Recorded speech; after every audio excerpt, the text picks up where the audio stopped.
Long ago, during the time when the kingdom of Judah had fallen, many of God's people were taken far from their homeland. Among them was a young man named Daniel. Daniel lived in the powerful empire of Babylon, serving under kings and rulers who did not worship the God of Israel even in a foreign land.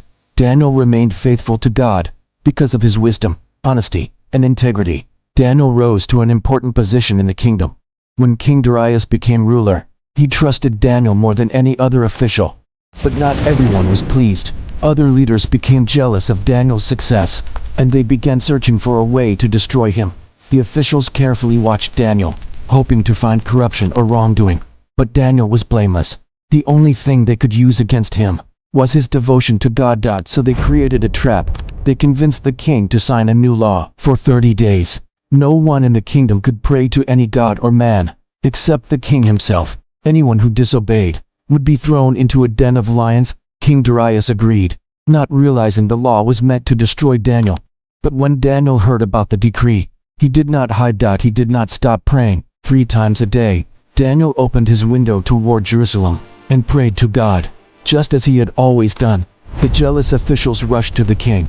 They reported Daniel's disobedience and demanded justice according to the law. King Darius was deeply troubled. He respected Daniel and did not want to punish him.